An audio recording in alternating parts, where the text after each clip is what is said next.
Hello, welcome back to Bald and Board Games. I'm Bald, On board. and this is the how to play of Clank Catacombs. Yes, this is one of the many games in the Clankiverse. Clankiverse, nice. Created that. Hey, all right. I'm pretty sure it's already trademarked. Yeah, probably. But in my opinion, I think Catacombs is one of the most fun. It's a noisy place.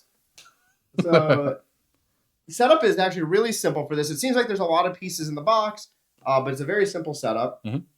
It's a deck building and a tile building game.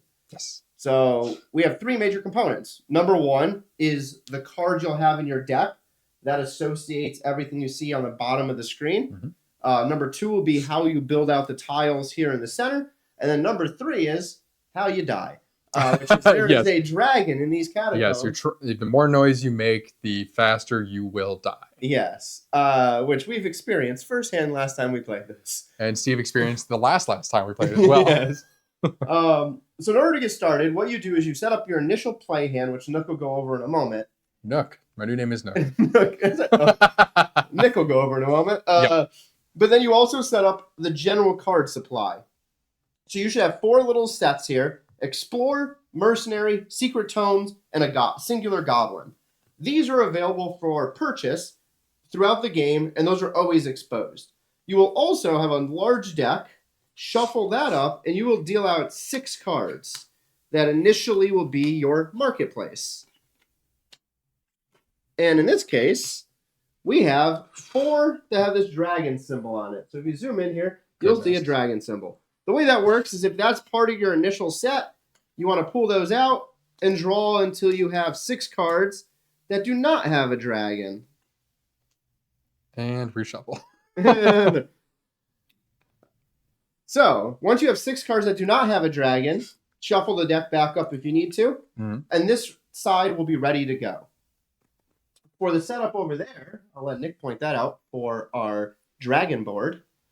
Well, for our dragon board way over here, and it's a little zoomed out here, but you just have this main board which tracks the health of everybody, as well as it has this section here which has all of these black Clank tokens. So at the beginning of the game, those are all going to be going into this bag. You'll start with 24 of those. Missed. Making noise. Sometimes 23. So those are all in the bag, which will make it less likely for your color to get drawn. But the longer the game goes on, these black ones don't easily go back into the bag. So the fewer there are in there, the more likely it is that people are going to take damage. And the way you take damage is when there is, so say I had 1 red cube in here, and I'm very unlucky, so this usually happens to me. And we're going, and I'm saying I have to draw 1 of these out of here, which will explain when that happens in a moment. And it's my cube. That cube immediately goes onto the board as damage. Let's hope that doesn't happen to me just like that. Yep. Also, on the side of the board here, you have your dragon, and it's marking down a number of cubes, wherever this dragon is positioned during the dragon phase. So those cards that Steve just put back in the deck, whenever one of those is flipped up, at the end of that turn, you will pull a number of cubes to wherever this dragon is located. So right now, for a 2-player game, that starts off at 3 cubes, and that's pulling 3 cubes from the bag, like I just did when I drew my own cube. During the game, that will go up and more cubes will be drawn, and we'll explain how and when that happens as well. Yep, and then throughout the game, the purpose is obviously to survive. But as you Yes. build the tiles out, there'll be a bunch of different things you can achieve. And there is a requirement of something you do have to obtain in the catacombs in order to extract successfully, we'll call it. And you have to obviously do that before your health hits 10 cubes. Yep, because then you die. But when you die, it's not necessarily over for everybody. Everyone else gets to keep playing. That is true. But so continue on to your hand. So Steve went over the cards. He said that you start with cards in your hand and went over this market row. So the cards that you start with in your hand is you have 2 of these stumble cards. We all make. Yep. So 2 of these stumble cards. You have 6 of these burgle cards. You have 1 sidestep card and 1 scramble card. And they all do various things here. So at the start of your turn, of course, you will have your deck already shuffled. You'll draw 5 cards. Push deck off to the side. and then this is your hand. So each turn you have to play your entire hand of cards. The order in which you do it doesn't really matter at the beginning, but it may matter later on based on cards you've bought from the market row. So at the beginning, you're kind of just playing down your cards here. And on the cards, you will see a blue diamond with a number in it. That's your buying power. That is how you buy cards from this market row area. The cost of the card is down in the lower right-hand corner. So you can see this costs 3, that's 5, that's 4. Also, you have these cards here, which are always in play. The Explorer costs 3, Mercenary costs 2, Secret Tome costs 7. So I have 4 buying power on my cards I just got. So I'm going to take 2 Mercenaries to get some attack power. And that's what these red guys are here. And we'll explain what the swords are used for in a moment when we get down to the tiles. But when you buy cards, those go into your discard pile. Additionally, on these cards, you will see a yellow foot icon. That is for movement. And that is how you move your character on the board to explore. So here it says I only have 2 movement. So I'm going to move my 1, 2. And whenever you get to this crystal area, you have to stop. But we're going to say that this was the start of this turn instead, and I had 2 movement from here. So I'm going to move on to a new tile, and Steve will explain what happens there. Yes. So following a lot of dungeon builder, not just dungeon, but tile builder type things, there's rules you have to follow when building tiles. In this case, you'll see the lines. So you'll see some with arrows, some without. As you draw a new tile, you have to play it according to these parameters. So as you can see, this new tile, you can play any of the 4 directions, but you have to be able to follow one of those directions to travel. So let's just say that Nick had his 2 movements, and he decided that he's going to go right here. That was movement number 1. Mm-hmm. Then he's going to move over here. That's movement number 2. Again, you don't have to use all your movements. You could just move there and just end the turn. Yep. This here is one of our first icon markers. What happens is you start the game with 3 lockpicks. You can play one. You now no longer can use that lockpick in the future. And by playing it here, it means you get a treasure chest. A treasure chest is one of the big circle question mark icons. The treasure chests are? Yes, those are major secrets, they're called. And the benefit of this game is you get a little reference guide here. So the reference guide will go over what all these symbols are on all of these tokens. Both major secrets, minor secrets, the market items, which we'll get to in a minute, as well as all the prisoners. So Nick was able to get one of these major secrets, and it says, hey, you got the chalice. The 7... They can't see. Yeah, we can zoom back in on that. The 7 here is your victory points at the end. So any number in green is victory points. Mine. So he gets to keep that off to the side. I'm going to keep it a secret, too, so that way Steve can't see. Yeah. You can keep as many major secrets, minor secrets. You can gather as many as you want. There's no limit. There is no limits to some of the other things. So after expending your cards, so my movement, which I just did, and I did my actions as well, you take those same cards and put them also into your discard pile with the cards that you had just bought. Now, I could have moved first and then used my buying power. The order does not matter. You could use your abilities in any order unless you're playing a card that specifies that it is affected by stuff that you've done previously. What are we? Acquire. Oh, so I was there's one right there. But that doesn't really help. Okay. So additionally, when you're buying cards from the marketplace, there is an effect in the bottom occasionally that says acquire. So what this means is when you obtain or when you acquire the card to do that effect. So if I were to buy the scavenger. That makes more sense. Okay. It doesn't matter. I mean, because it makes more sense in terms of up there. Okay. Because you might have to get through a fight, and that helps you get through the fight. Oh, got it. That's why buying here might make sense before moving. Got it. We'll refresh that. Yeah. There you go. So when buying, it doesn't matter what order that you do your buying items in usually, but occasionally it does. So for instance, if I were to buy this sneak attack before doing anything else, the acquire effect on the bottom is going to give me an additional sword to use that turn. Now, when buying sneak attack, I don't get access to the 3 on this side of the card. That will only come into effect when the card is played later on. But immediately I will get this acquire effect, which is that sword right there. Yeah, so in this circumstance, again, let's say we're the red marker, let's say we're starting right where we are, there is this little guy right there. That is a monster. In order to move in this direction, you must fight that monster. That is what those red swords are for. Yep. So in this case, if Nick had his 5 cards, did not have any swords, which he normally would not be able to travel that way. But he did have 3 buying power, so he could buy sneak attack and now move that way. Before we do that, we do have one other symbol here, and that is a minor secret. So that's these small little question marks. That'll just go out of the pile. You randomly shuffle those at the beginning of the game. Place one down, face down. When you go into that square, you pick it up, and again, use that reference guide. But let's just say he used that attack and moved on. Moving this direction now causes something of interest. So he was able to get through the monster because of that attack, but then we hit this step. What this little double foot icon indicates is you need 2 movements to travel this path instead of 1. Again, we'll use the example that he had where he had 2 movements. He moves into this location. And now there's another thing with a icon on it, which is a prison gate with the number 2. That means you get 2 prisoner cards.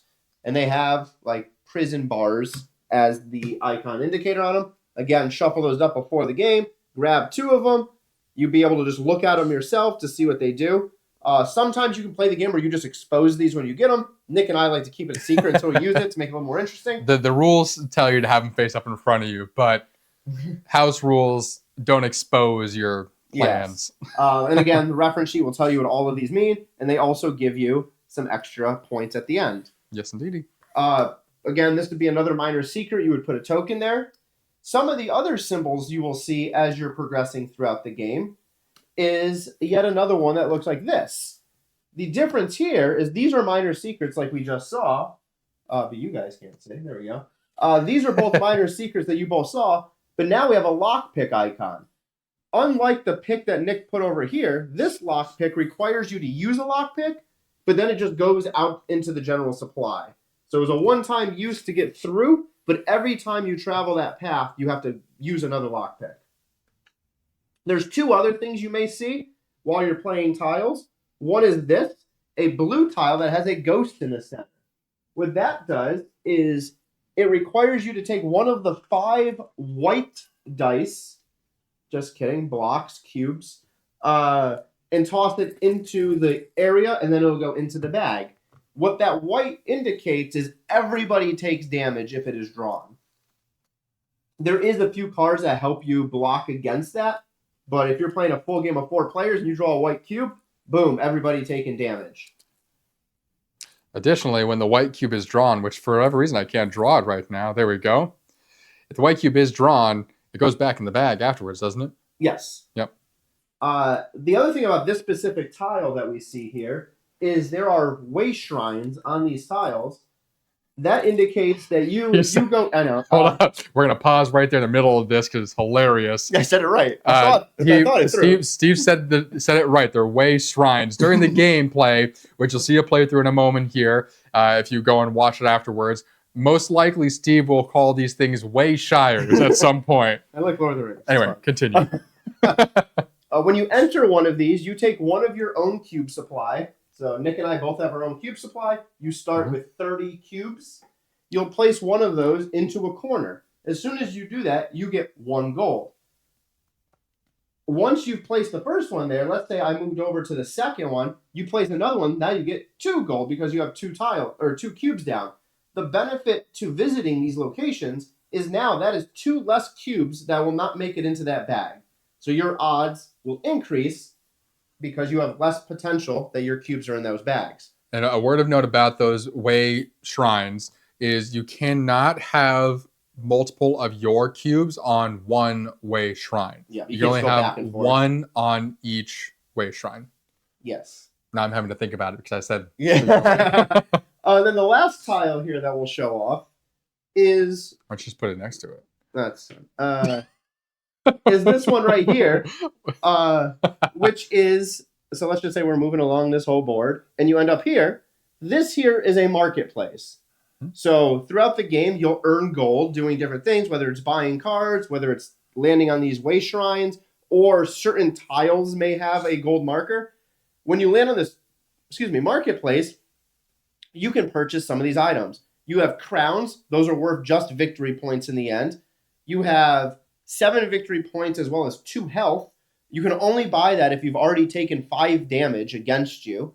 Yep. You have a backpack that allows you to carry an extra artifact, which I'll explain in a moment. And then you have this one here, which gives you 2 additional lockpicks that you can use throughout the game. They all cost 7 gold to buy.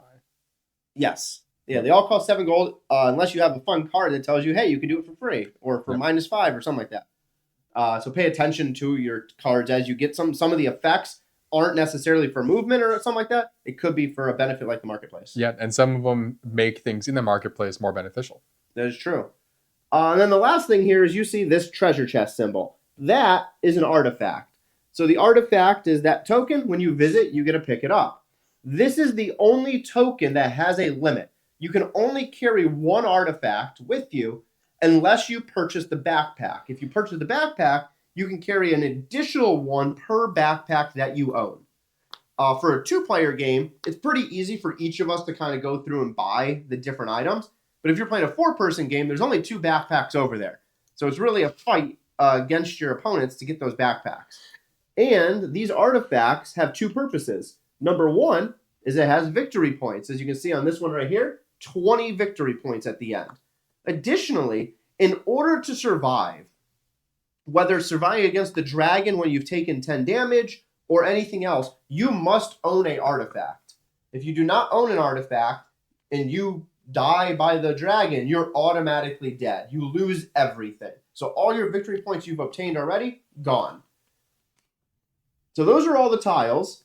Now we'll get into kind of like a first kind of walkthrough on how actually you walk through this map, what the purpose is of a lot of this, and how do you actually win the game. So we'll just pull some of these tiles back real quick.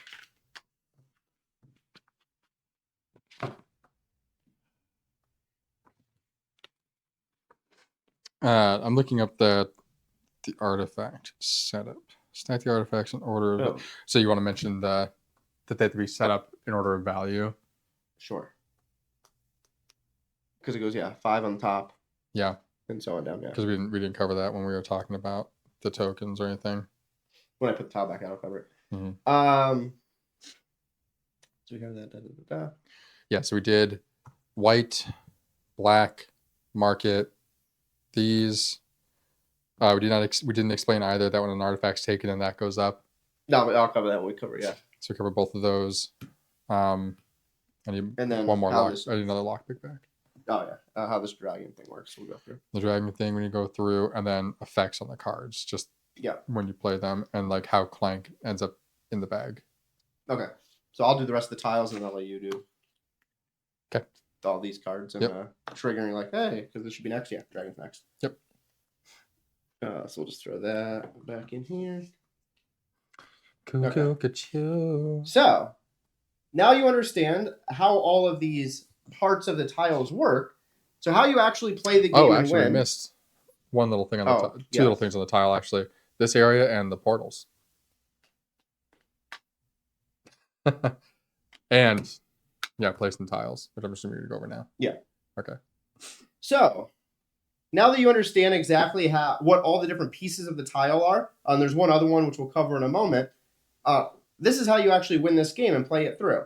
So you can see we have a purple side and a blue side. You always start in the center and have to travel the purple line. That is exactly where everything will start.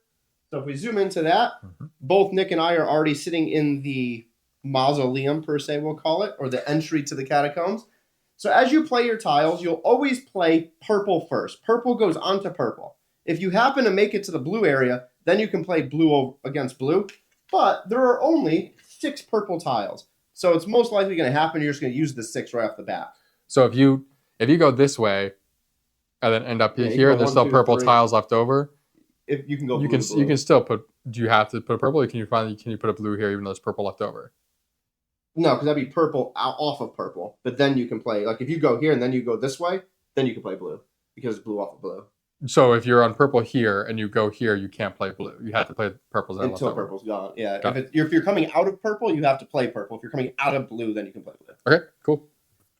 So we'll start here. So let's just say both Nick and I here are in this crystal cave, which again, as Nick mentioned, you have to stop it unless you have a card that says otherwise. Mhm. We play our first tile, and let's say we go right here. So I'm blue. I'm going to move here. We're going to get that minor little secret, and boom, I get this. I look at it. I'm like, cool. Mhm. I'll just show it to the camera now because it's 2 gold. Nice. So then it just comes off to the side. For 2 gold, you can keep it a secret or not. It doesn't really matter. But then I, let's say, would continue going because I'm not in a crystal cave. So I decided, hey, I'm going to go this way. I would go over here and finish my movement if I had 2 movement available. And we're speaking hypothetically that, Yes. we've already played our cards out. He had his 2 movement and he had 1 attack, which allowed him to get through that enemy. Yeah. So let's just lay out the rest of the purple as if we already had these all laid out and we were traveling along the lines. So now that all of the purple, pink cards or tiles are out, we go on to the blue. So if we're playing the blue, we're just going to lay a few out here for everyone to see. Okay, now the blue's out. All right. So now we have an example setup of what the board would look like potentially mid-game. So as you're traveling, you're picking up those minor secrets. You're using your lock picks to grab different items, prisoners, etc. Let's say I ended up all the way over here and got an artifact. As I mentioned before, the artifact does give you victory points. It does 2 other things. Number 1 is when you're setting up the artifact deck to begin the game, there is a very specific setup. Number 5 has to go on top, and then you're going to go down, I believe it's 7, 10, 12, 15, and 20. Nailed it. Yep. 17, 15, 12, 10. And that's the order it has to go in. This one just shows a picture of a chest. Some of these will show a picture of a chest with a plus sign, meaning when you lay out, instead of taking the top one, you take what's +1 under the top one or +2 under the top one. So that'll help indicate what goes on this square. So I get this tile. Additionally, there's a sign here with a little up arrow. By having that up arrow, the dragon now moves up.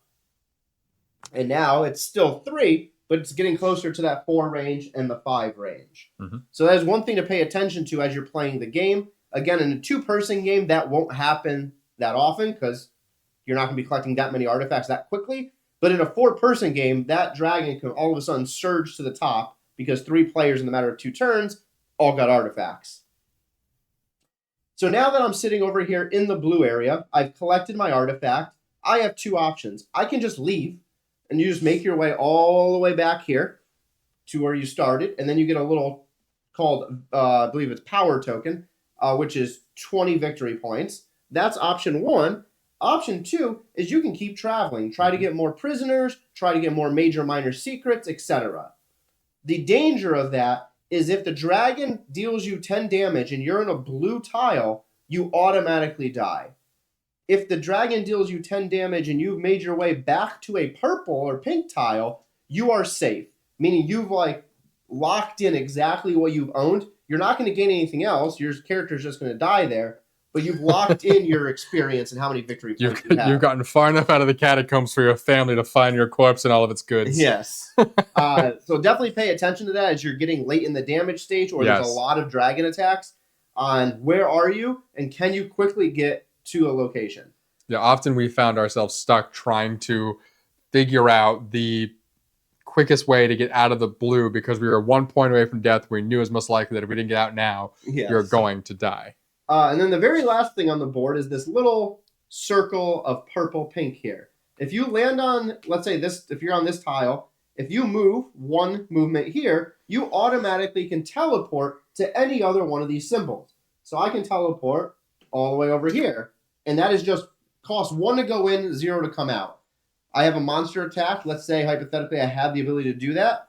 Boom, I would move in here and now I get a monkey idol. That's an additional 5 bonus points and victory points at the end. And some of the cards require you to have a monkey idol in order for the effect to go into play.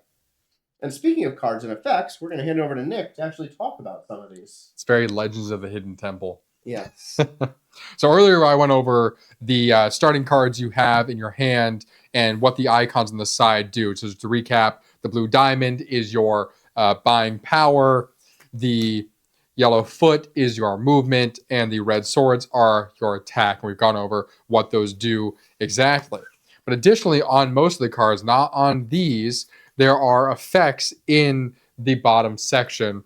So on here at the marketplace, you can see various ones that have effects. So at the very bottom, there's often flavor text. That's not an effect. But here on the light stick, it says +1 Clank.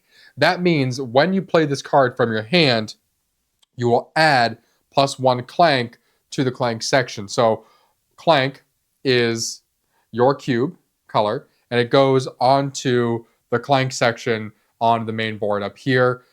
And we'll explain what happens afterwards in regards to that.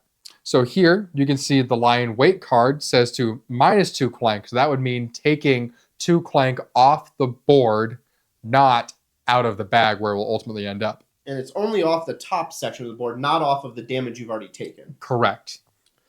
Over here we have Divining Rod. So it says if you generate 6 or more buying power this turn, it has a heart symbol. Whenever you see that heart symbol, that is the healing symbol. That is when you can take 1 off from your health track because you're healing yourself that 1 health. And there's a variety of other effects on these cards, which you'll have to read to see. There's some that give you gold. The last one I'll mention is this goblin here. This goblin, you never actually take. It is always here for you to attack. So if you have multiple swords that you've played out in your hand and you don't really need to use them on the board or for anything else, you can use them on this goblin to defeat it, and you'll gain 1 gold for doing so. And as a reminder here, it does say don't discard after fighting. So after you take an item from the row, of course, you will discard it into your discard. And at the end of your turn, you flip over a new card. When you flip over a new card, if it has this dragon symbol, that means that at the very end of your turn, which should be at that moment, you will be activating the dragon. Now, if you have to flip over multiple cards and there's multiple dragons, the dragon only ever activates once per player turn. So it will not activate twice. So when you get this symbol for the dragon activating, you're going to grab the dragon bag here. You're going to take any of these Clank cubes on that Clank spot, put it into the bag, shuffle them up a bit. Then based on where the dragon is sitting on the Clank board, you're going to draw a number of cubes as depicted. So here it's at the 3 spot. So we're going to draw 3. And I drew 3 black ones. If this was the actual gameplay, then I would have drawn my 1 red one because that's how it works for myself. Whenever you draw a cube, so if you drew the 3 black ones you put off to the side, I'm going to find my own cube to demonstrate something here for you though. If I can find, there he is. Toot, toot, toot, toot. All right. So, actually, no, we're gonna do. We're gonna have a white one in there because you have a ghost on there, right? 2. So we're going to say that of the 3 cubes I drew a black, 1 of my red, and a white. So the black cubes just go off to the side. Those are out of the bag. Any cube of anybody's color is damaged. They will go onto this damaged track. So now I have 1 damage. Additionally, this white cube, whenever drawn, it will go back into the bag, but when it's drawn, everybody takes a damage. So I'm going to take another one, and then Steve's going to give me one of his cubes. To put But in my hand, I have white tourmaline. Of course he does. So white tourmaline says, when a ghost would damage you, you may discard this to prevent that and draw a card. So he's able to play this from his hand out of turn to prevent damage, and then he can draw back up to his hand of 5 cards. Yes. Good on you, mate. And then, so there's 2 other things here. So we're going to pull this dragon off and pretend this one wasn't drawn and let Nick draw the next card. Ooh, what's the next one? Super Dragon. No. So this card is a danger card. So these cards that have the orange danger, do you want to zoom in so they can actually see what it is? These cards that have the orange danger icon and wording says pull 1 cube for dragon attacks, or pull +1 cube. So that means in this instance where I drew 3, I would actually draw 4. And that danger stays on the board every dragon attack until that card is taken away. Do we have? There we go. There's another one. No, the top card. Exactly. Did you already do one? Yeah. Oh, nice. You already organized this for me. Look at you. Good job, sir. So I've done this before. I know. So if that card wasn't drawn, instead, if we drew this one, it has an arrive effect, as you can see at the very top of the card here, or the top of the effect here. So all players get +1 Clank. So when a card arrives into the marketplace, those effects go into effect. Yeah, and then this is a monster, so how does that work? So monsters work the same way that the goblins work. You have your amount of fighting icons you need down the bottom to kill it. So during your turn, if you have 3 swords, then you can choose to use them on this monster. And if you defeat it, it will not go into your discard pile to use later. Instead, the effect will take effect. So it says, on defeat, draw 2 cards. All other players get +1 Clank. Yep, absolutely. Yep, so turn over turn, you're going to use your buying power to buy these cards. They're going to be going into your discard and then shuffled in and eventually get drawn and used. Again, every time, like Nick showed this example, the Divining Rod, if you generate 6 more buying power, get a health back, that can happen every single time this card gets played. Yep. So if you play it, it ends up back in your deck, you shuffle it up and you draw it again. As long as you're meeting the requirements, you get another health. You cannot stack health, though. So if you don't have any damage against you, you can't just stack health. You don't get negative health. Yeah, you don't get negative health. That would be awesome. For Nick mostly, because he'll take so much damage. I think you died first last time. That is true, but he got like 8 damage right off the bat. Oh yeah, somehow. I went in hardcore. I like to go in head first. So again, you'll play, and then the big thing which Nick brought up is if someone dies. So let's say I was out here, I made it back to purple, I died. Nick was sitting over here. He continues to play until either the dragon deals him the 10 health or 10 damage to his health, or he fully escapes. So the main thing on that, though, is there is one caveat, which is if I died, Nick completes his turn, he moves, let's say he's right there, and let's say he already has 8 damage. Because my turn is not able to be done via movement, automatically trigger a dragon attack. Yep. And automatically draw 6 cubes, I believe, for a 2-player game. Verifying the rules based on how many players you have, but it will be a fixed amount. It's not based on what's on the board. Yeah, it's a way to escalate endgame. That way, the player who dies isn't just sitting there while everyone else just kind of perpetually keeps running around the board trying to do things. It's a way to keep that dead player active in the game in some way and hopefully push endgame after that first person dies. Yeah. So definitely come check out our playthrough, which will be up after this video. Yep. We'll go through at least 1 game, maybe 2. We'll see how long it takes us. And see who can survive the Catacombs. Yes, and if you'd like to see the unedited version of our playthroughs, join us on Twitch, Thursdays at 8 p.m. Pacific Standard Time. The videos we put on YouTube are edited. We cut out some of the flubs and this and that's. So if you want to see us making all of our mistakes and having a good time talking to chat, come join us on over there. Subscribe to us over there too. That'll help out a lot for us. But if you haven't done so already, please like and subscribe here on YouTube. And stay tuned for more how to plays, live learns, playthroughs, unboxings, and cribbage tournament games. Yeah. But this was Bald and Board Games, how to play Clank Catacombs. I'm Bald. On board. We'll see you at the table.